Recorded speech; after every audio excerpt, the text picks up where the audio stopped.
Hi. This is so weird. I never do this kind of like format of TikTok, but I've been seeing so much content on my For You page of girls talking about their curly hair journey, and I felt inspired to talk a little bit about mine and, hope that someone relates to it. For starters, I grew up in a community in outside of Vancouver, British Columbia, that did not have a lot of diversity. It was not teeming with diversity. If you've been to Vancouver, if you spent time in Vancouver, you know that there is not a large black community. Not a lot of African American people. So out in the suburbs, that's even more apparent, I would say. I had a couple friends. I had an African American friend who was darker skinned, and then I had maybe a friend that, well, my sister also had textured hair. I definitely had like the most curly, sort of the kinkiest curl pattern, especially like, well, it used to be way tighter, but I've abused it over the years.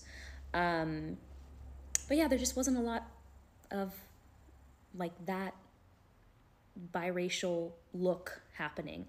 And so I can't blame kids for being rude and pointing it out because, first of all, kids don't have a filter. Kids can be mean, but also they just did not see a lot of it.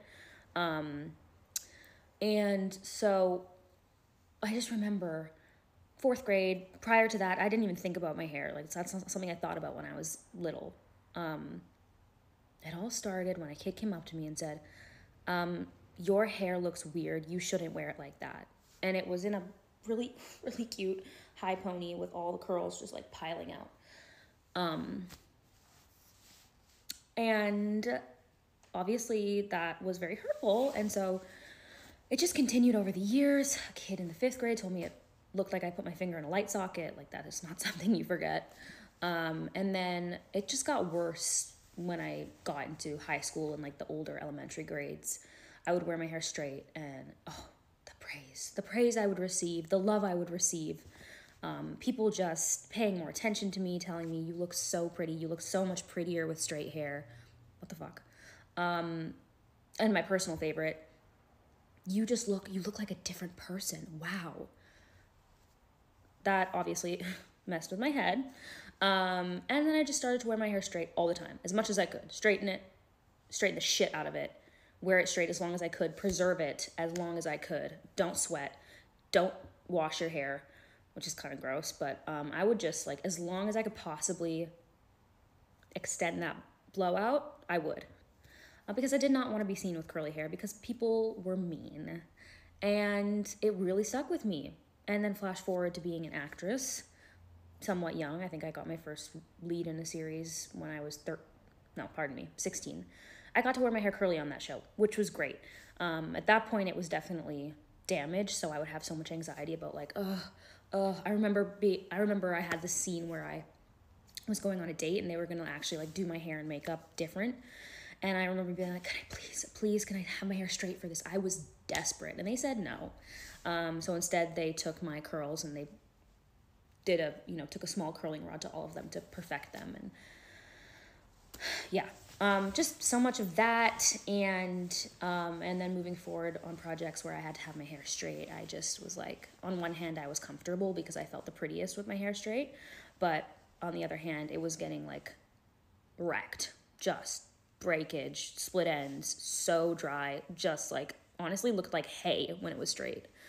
And then, flash forward to now in recent years, I am so blessed to be able to embrace my curls a little bit more. Actually a lot more, especially now. I got my first curly cut not that long ago. Her name's Val, the girl who cuts my hair, and if you want her info, let me know.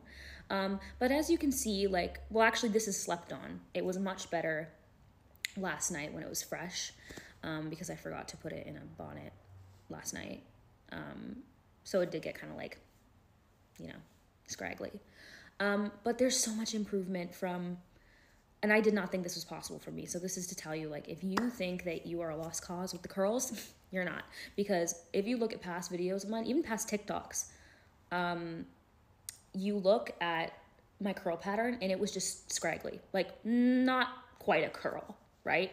And this is so much improvement. And then that makes me excited because I'm like, oh my gosh, there is so much further to go. Like, it's a real improvement. And it's not to say that I'll never wear my hair straight, because that's a fun option too.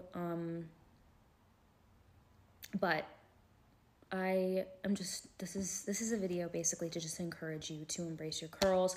Frizz is gorgeous. Different curl patterns are gorgeous. Texture is gorgeous. It does not have to be perfectly uniform to be beautiful.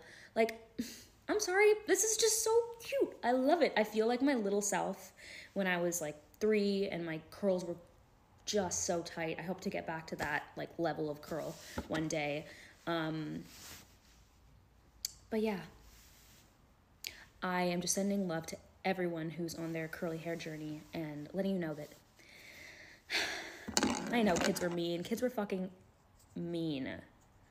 And it conditions you, you know? It just conditions you over time to believe that you are so much better with straight hair. And that's tough. But best of luck on your curly hair journey. If you have any questions about my journey or the products I use or what I do, I would be more than happy to answer. Wow, I've never done a TikTok this long. Yeah, that's it. Okay, love you all. Bye.